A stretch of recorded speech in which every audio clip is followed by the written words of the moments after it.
ये आज के इस वीडियो में आपको हम कक्षा 10 गणित में जो है त्रिभुज के बारे में बताएंगे, जो कि त्रिभुज का ये क्वेश्चन लिए हुए हैं और पीछे भी आपको एक दो क्वेश्चन लिए हुए हैं जो कि काफ़ी आसान तरीके से बताने वाले हैं। और विश्वास के साथ कह सकते हैं कि ये सवाल आपको बताने के बाद त्रिभुज में आपका जो डर है वो खत्म हो जाएगा, जो कि ये एग्जाम में पूछा गया है, जो कि 2 अंक का पूछा गया है। और ये हम क्वेश्चन बैंक से लिया, और क्वेश्चन बैंक में तो वही सवालें दी जाती है जो एग्जाम में पूछा गया होता है। और जो है आपको बता दें, अगर आप सभी इंपॉर्टेंट क्वेश्चन को देखना चाहते हैं तो आपको हमने डिस्क्रिप्शन में लिंक दे दिया है प्लेलिस्ट का। आप वहां पर जाइएगा, प्लेलिस्ट को ओपन करके आप सभी वीडियो को लाइन बाय लाइन देख सकते हैं, क्योंकि आप यूट्यूब पर इधर उधर वीडियो खोजने में अपना समय जो वेस्ट करेंगे, आप प्लेलिस्ट में जाएंगे तो वहां पर लाइन बाय लाइन सभी वीडियो आपको मिल जाएंगे। तो यहां पर देखिए इसको सॉल्व कैसे करना है। सबसे पहले हमें देखिए बोला है चित्र में डीई और डीई समांतर है बीसी के, मतलब ये डीई और समांतर है बीसी के। तो सबसे पहले हम सॉल्व करते समय भी यही लिखेंगे, क्या लिखेंगे, चित्र में, क्योंकि आप सवाल तो एग्जाम में उतारेंगे नहीं, यहाँ पर लिखेंगे चित्र से। चित्र से क्या लिखेंगे, डीई समांतर है, डीई समांतर है बीसी। अगर आप ओएमआर पर करना है, जैसे ईसी पूछा है तो ईसी ज्ञात कीजिए, ये ओएमआर पर भी दे सकता है, तो आप लोग ध्यान से समझिएगा। सबसे पहले हमको जो दिया था हमने वही लिख दिया। अब उसके बाद हमें ईसी ज्ञात करना है, तो चलिए ईसी ज्ञात करना है तो ज्ञात करेंगे। अब यहाँ देखिए ऊपर कर देंगे। अब यहाँ पर जो जो हमें दिया है पहले उसे लिख लो। हमें एडी दिया है 1.5, तो एडी लिखेंगे 1.5 सेंटीमीटर, ठीक। उसके बाद ये डीबी लिखेंगे, तो यहाँ पर लिखेंगे डीबी, डीबी कितना लिखेंगे, 3 सेंटीमीटर। उसके बाद हम एई लिखेंगे, एई कितना है, ये है 1 सेंटीमीटर। यहाँ पर एक थिल्स नामक वैज्ञानिक था जिसने बहुत ही बढ़िया रूल दिया था, तो यहाँ पर लिखेंगे थिल्स प्रमेय से, या फिर यहाँ पर लिख देंगे वैसे चूकी, थिल्स प्रमेय से लिख सकते हो या फिर चूकी लगा दीजिए।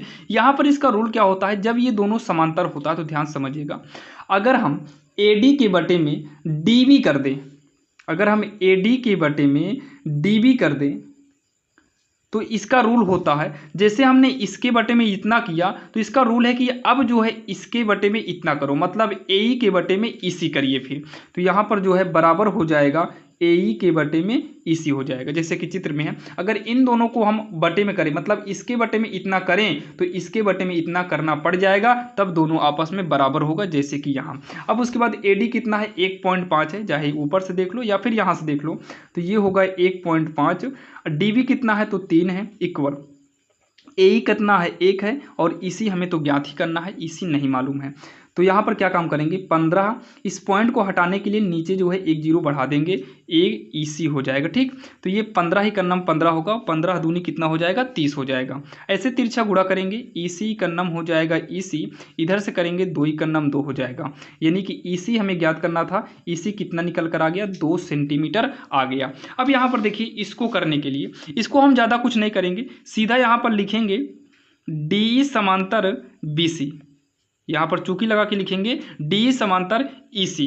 अब उसके बाद क्या करना है, एडी के बटे में हम डीबी कर देंगे, एडी के बटे में डीबी कर देंगे। जब इतने के बटे में हमने इतना किया तो एई के बटे में ईसी करना होगा, एई के बटे में ईसी करेंगे तो ये दोनों आपस में क्या हो जाएगा, बराबर हो जाएगा। एडी कितना है, एडी तो हमें ज्ञात ही करना है, बटे में डीबी कितना है, डीबी कितना है, 7.2 है, तो 7.2 करेंगे, इक्वल। फिर एई करना है, तो एई कितना है, ये है 1.8 है, और इधर से ईसी कितना है, तो ये 5.4 है, ठीक। ध्यान सुनिएगा, तो ये हो जाएगा एडी बटे में 7.2। ध्यान से सुनना, इसमें भी एक अंकवाद पॉइंट है, इसमें भी एक अंकवाद पॉइंट है, दोनों का पॉइंट आपस में ही हट जाएगा।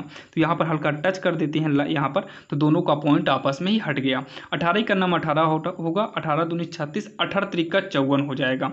ऐसे हम तिरछा गुणा करेंगे तो होगा 3AD इक्वल में 7.2 का नाम होगा 7.2 हो जाएगा। यहाँ पर AD होगा इक्वल में 7.2, हम 3 का पक्षांतर करेंगे तो ये बटे में आ जाएगा, 3 का नाम 3 होगा, 3 दूनी 6, पॉइंट वैसे लिख लो, यहाँ पर 3 दूनी 6, 1 बचेगा तो यहाँ पर आएगा 12 होगा, तो 3 चौक 12 होगा, यानी कि जो एडी निकल कर आएगा वो 2.4 आएगा। यहाँ पर सब कुछ सेंटीमीटर में दिया है तो यहाँ पर भी किस में आएगा, सेंटीमीटर में आएगा, और एडी बराबर हो जाएगा 2.4 सेंटीमीटर। यही इसका आंसर होगा, जो कि दोनों सवाल त्रिभुज की है। ये देखने में जितना कठिन लगता है रियल में उतना कठिन होता है नहीं, और आपके समझ में आया होगा इतना तो विश्वास के साथ हम कह सकते हैं।